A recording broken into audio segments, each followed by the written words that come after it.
and we have been through some great sessions throughout the day.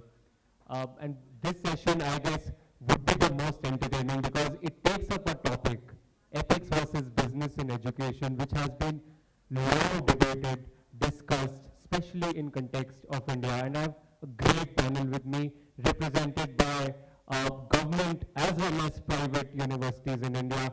May I introduce Professor Kunwar Shekhar with a big round of applause. He's a renowned professor, often seen on TV debates. Last I saw him on Times Now debating with Arnab Goswami when Arnab was there. I became a fan of him. He's one of those who can really shut some journalists up. Another big round of applause for Professor Chenoy. We have Mr. Kunwar Shekhar Vijendra, Chancellor, Shobhit University. Again, he needs no introduction. Shobhit University is one of the more popular private universities in India. Dr. SS Mantha, former Chairman AICTE, again a very popular personality, man, a big round of applause for him as well. And I have again Mr. Mahender Reddy, Group Director, St. Mary's Educational Society. Thank you, sir. Thank you for coming on. Before I start this panel, I would like to take my audience through a thought experiment. For example, you are an investor putting about 100 crores in education. Of course, you need your return. Of course, you are putting it for the sake of return. Maybe you don't have any other business. Maybe education is your only business. It's not a foundation that you are running, and of course, you need a return. And you have a principal in that school who is salaried. She, of course, puts academic excellence before profits. Now, this salary will go on.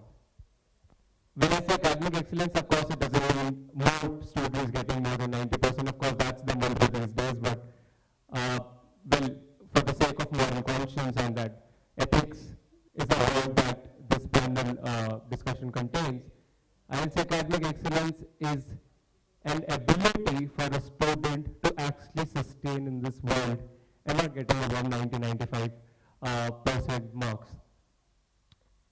So which side do you move on?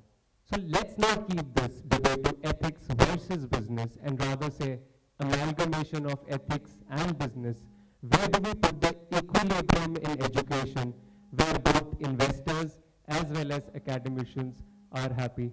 But before we start, of course, we'd like to define what actually ethics means in education, and I would hand over the mic to Professor Chenoy for the initial comments.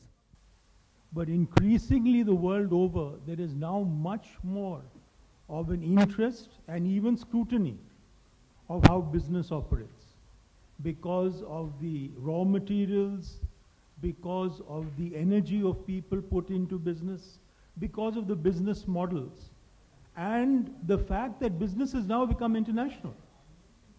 Earlier there was a time when our mics were just made in India. Now we have technology from all over.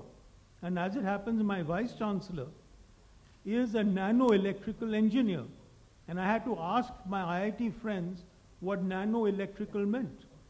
Because it's there in business, it is there in education, and since it's there in both, it is part of ethics. So then also the question is, when we teach, and I'm talking about JNU, where we have small classes, sometimes we have a bit of an ethical dilemma because people come to us to ask for help, including teachers. And we are always trying to balance our time between our official classroom teaching and colleagues and students who come, not only from JNU, to use whatever we can teach them. And then, therefore, I'm not a smart businessman, never tried to be, but the country moving the way it has, both my children are in something called digital advertising that took me 3 days to understand. So I think it is very important that the business world and education should both interact because both depend on ethics. And the way the political system and the environment sees these people, they look at their ethics. And once they think their ethics are okay, then they think the business would be profitable and give them the maximum return. So I think this juxtaposition of ethics and business, saying business is not so good for society because some people make profit, is just not true. Because none of us would make profit in the sense of our salaries or our own vocations if there wasn't ethics. So I'll now pass it on to the others. I would like to connect ethics and business with education and being with a private university and being a promoter. I understand there is a dilemma always about the word business when we talk about private education. One thing which is very clear that when we talk about ethics, anything what you are doing properly, how the way it should be, if you are doing, you are ethical. And education is not a profession, it's a passion. And if it is a passion, nobody can be unethical to his or her passion. This is one thing. When we talk about business in education, definitely Professor Mantha is sitting here, he had been with AICTE. So in India we say that education is not for profit. Generally what happens, we feel that business and profit, again we club them together. We say if it is business, it means it is for profit. But I personally believe that if you are doing something good, if you are getting back at even appreciation from the society, you are a good businessman. It's not necessary to earn only money. And this dilemma has to be removed. Because when we talk about, I was talking to somebody, he said, anything which is not for profit, it is for loss. There is nothing called zero. But in education, we have to see that what profit I am getting and how much ethical I can be. That if it is a passion, and maximum of the people in this country, they have a passion for education, I am very strong conviction for that. There are 830 universities, more than 50% are in self-funded sector. I will never use the word private because such word never exists. It does not exist even in UGC or anywhere. It was coined by some administrators just to say, oh, it is private. It means they may be criminals. They may be profit seekers. They may be somebody like that. So everybody, when they start, they are ethical. Every business has got a profit. It may be monetary or otherwise. And in education, we have to take our business very seriously. It will be ethical. Things that are talked about, ethics, business, and education. I don't know how related these three actually are. Ethics should teach you respect for life. It should teach you respect for rules and the ecosystem, the environment that you are around you, and the environment in which you survive. You do your work. Ethics should teach you to value that. Business is for profit. And nobody would probably do business like my co-panelists have said. They don't do business for loss unless there are some specific boundary conditions under which they do business. The third part is education. Several people before us here on the panel have said education is not for profit. Now that is the constitutional position. The Indian Constitution says that education is not for profit because it's something to do with imparting knowledge. Now knowledge and making all go together. That's the underlying feature. But all of you must be remembering around 92-93, there was a series of cases filed in the Supreme Court precisely on those issues and all other related issues. And the case pertained to PMFI versus the state of, versus AICTE, the Islamic Society versus the state of Karnataka, MNR versus state of Maharashtra. The several cases filed, and the judgment, in the context of what we are discussing here, says that the institutions can make reasonable profit. Now this is the definition, the Chairamn thinking that has come about somewhere around that period. And that's continuing even today. So now the question is actually what is reasonable profit? And now decides what is reasonable profit. So I have a whole lot of activity going on around this, and people have virtually turned it upside down and actually moving towards business, but without following the business practices, the business ethics, and so on. Now, typically, like we all function in a very regimented methodology, people have gone to courts again and said, what is this reasonable profit? So, again there was an intervention, and they said, this will be decided by a fee committee, a fee fixation committee, or Shiksha Shulka Samiti. And this has to be there in every state. Wherever there is education imparted, it should be applied to every single institution, and that Shiksha Shulka Samiti must be headed by a retired High Court judge.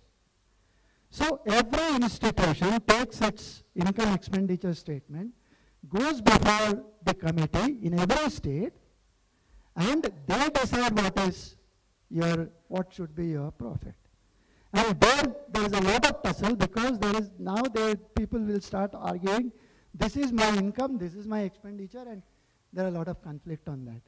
So the point is, today it's time to probably start talking about education for profit. And this coming from a regulator and a person who has always been in the government is probably a little difficult to accept. But having said that, there are social versus economic issues. There are acceptance versus expansion issues. And there are also transparency against accountability issues. And there are expansion versus your equity and so on. Now, how do you manage all this when you get at a model that is purely based on business? So therefore, instead of pushing everything into the domain of the courts, I think it's high time people come together and start self-regulating and see that there is a reasonable profit in the spirit in which it's said. Thank you. When I first received the topic ethics versus business, I think I spent almost half a day in understanding what this topic was, ethics versus business. And thankfully, before the start of the session, Brij clarified it shouldn't be ethics versus business. So I thought first we should define what business is. To me, business is a voluntary transaction where two parties exchange, and in the end, post the exchange, both of them have much more than before they started. As against transfer. Transfer is a zero-sum game. Only one party gains at the cost of the other party. So business is a voluntary transaction. But somehow, in education, we feel that the students should gain at the cost of the institution, but it has to be on the both sides.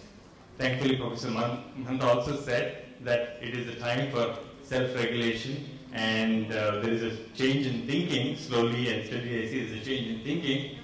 But to me, the biggest cost in education is not the money that the parents or the students pay. The biggest cost is the time that the student spends. Money can be gained or lost, but the time that the student spends can never come back. So, when the time is the most important thing, are we going to delay building quality institutions which are required today and then realize 10 years later that we should have done it about 10 years back? For example, if you have seen over the past 2 decades in other sectors in the country, for example in the infrastructures, in the defense. We have privatized, we have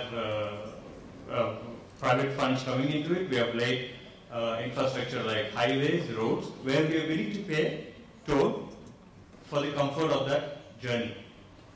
But it has not come into the education so far because of the regulations. There is a foreign direct investment policy that is opened up, but somehow on the other side, we still want the universities, the colleges and higher education spaces, and also in the schooling, in the K-12, that they have to be run by societies and trusts, which cannot accept investments coming in. So the question is, it should be ethics and business versus transfer and distortion. So these two cannot be mutually exclusive. Ethics and business have to go hand in hand, and it is definitely more so in education, there should be more ethics. Also, we have seen that some report I have seen which says that each year 1,25,000 students travel abroad from India for higher education. And approximately these students are spending 2 lakh crores outside the country. As against only 20,000 students coming into the country from abroad, which is mainly from South Asian countries and also some African countries. This is because there are not enough quality education institutions, even for the meritorious students. We all know that only the top 5% or the top 3% get into the top universities in India, the IIMs and the IITs, and the rest who are even as close to the toppers still do not have access to quality education in India and are forced to go abroad. The last point I would like to say is it is only when education is duly recognized as a legitimate business would it truly become ethical. I would like to repeat, only when we recognize education as legitimate business, it will truly become ethical. Great. Before I put that into context as to why ethics versus business, specifically how we perceive education, Professor Chinoy wanted to make a point. Look, let's look at what education is in this country. You have 43 central universities. In those central universities, the bulk of the cream is there. I mean, I'm very sorry to say this, though I should be happy.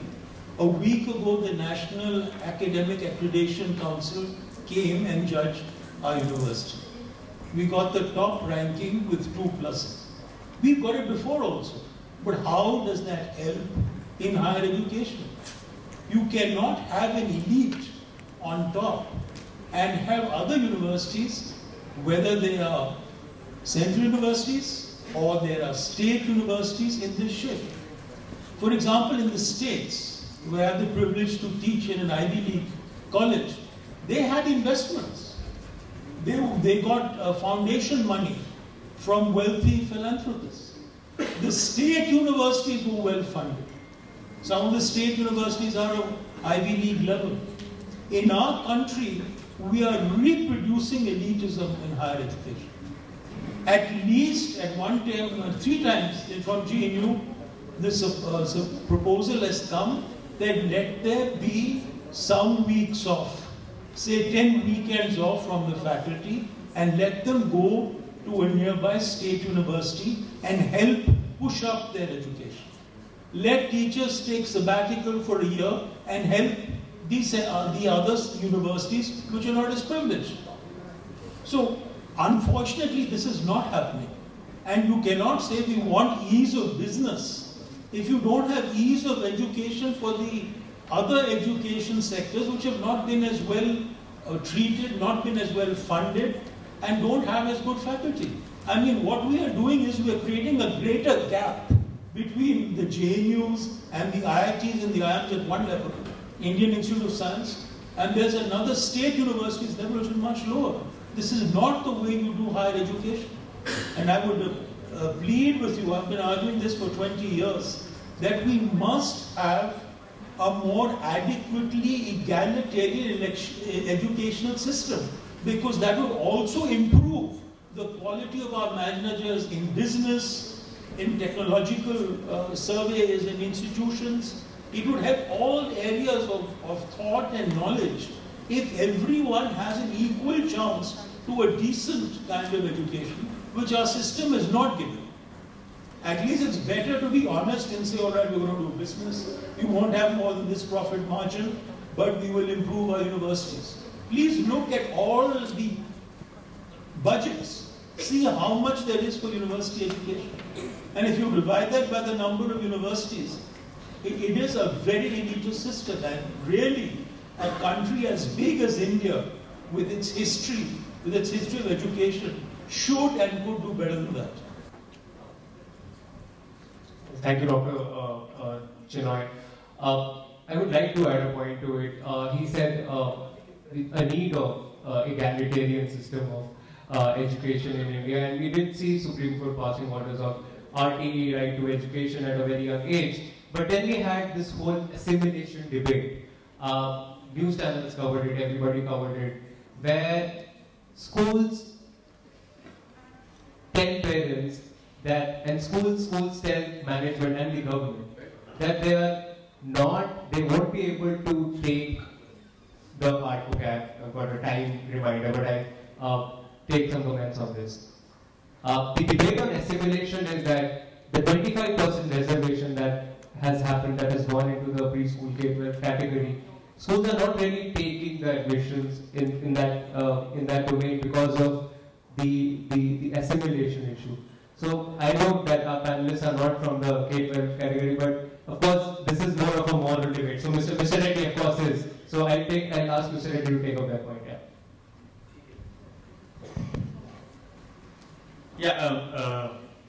Like in the morning somebody was saying, there are great ideas, but then these ideas have to be thought through. I think there are implementation challenges in this. There is not much of a clarity. There is several debates.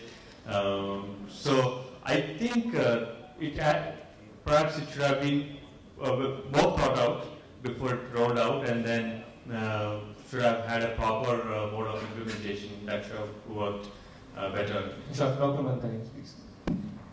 Just totally, I think, more, not so much on K-12 activity and so on. Going back a little, we have for-profit models in the US. We have for-profit models recently introduced in UK. They are existing in China. They are there in Brazil.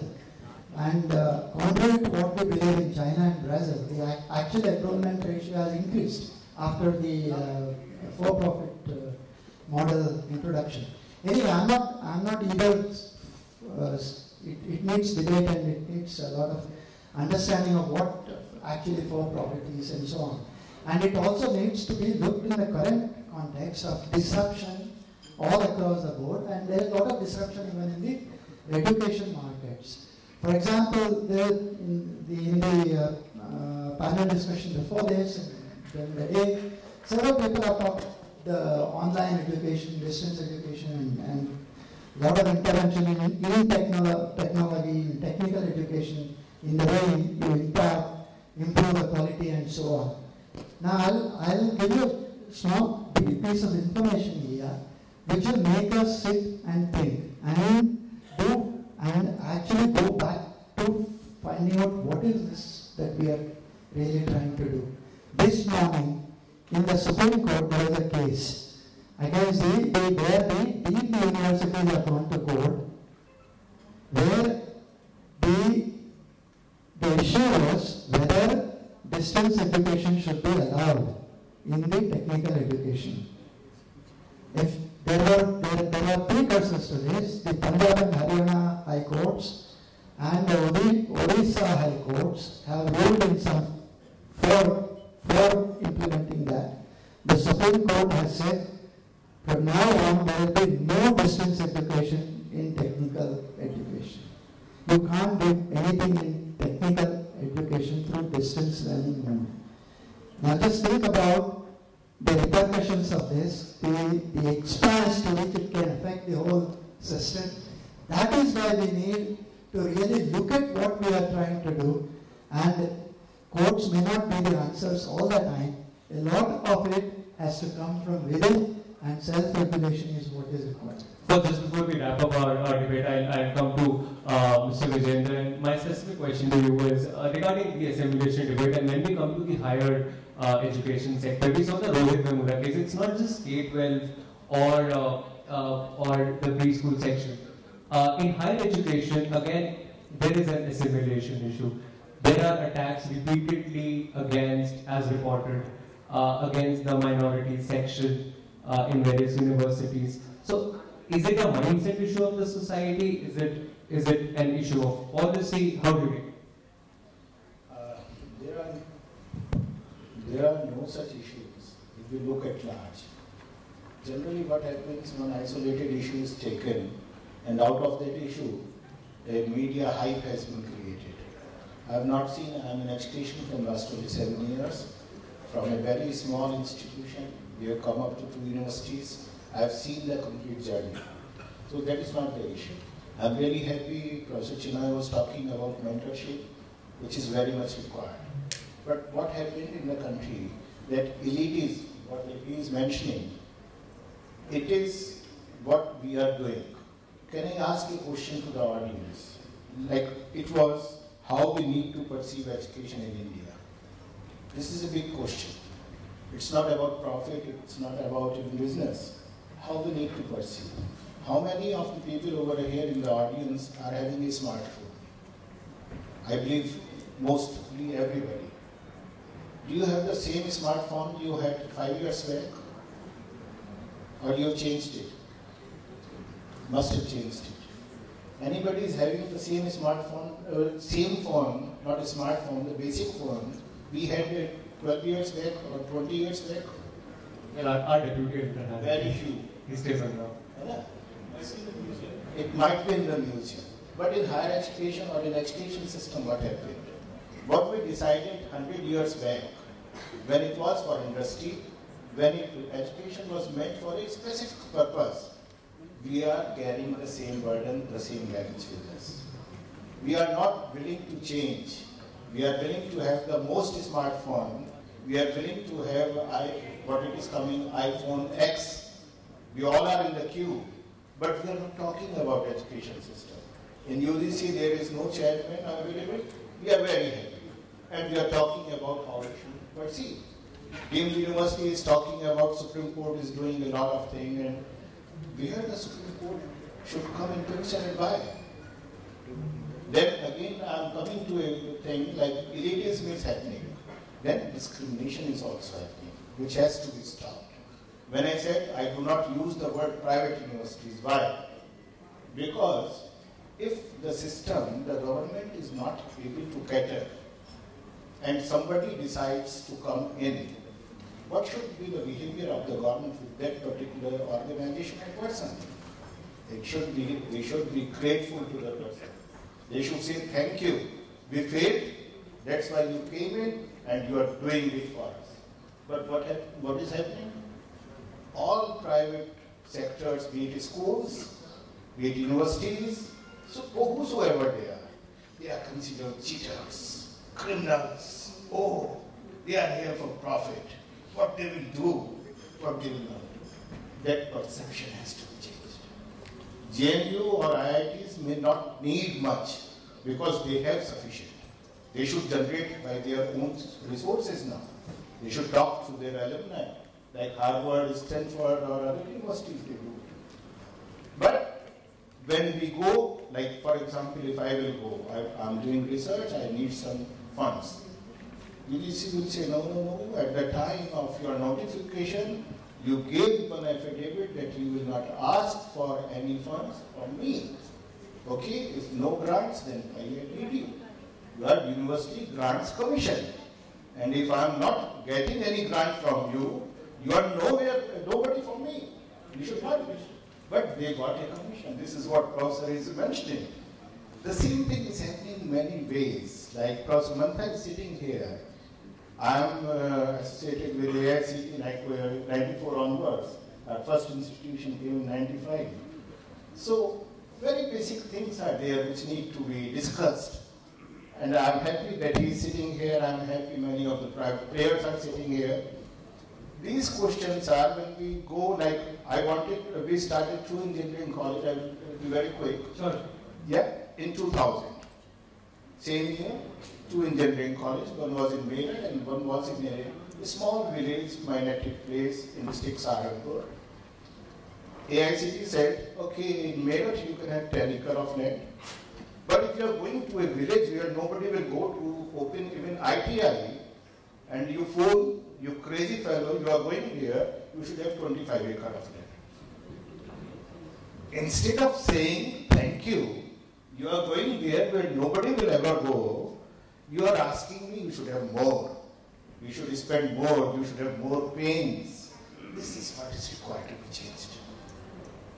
India needs education, but Indian system needs intolerance for all these old and obsoleted systems. We need tolerance also. The system needs tolerance that if anybody has come in, it means they have vision, they have ethics, they want to do some good business for the society, and we should tolerate.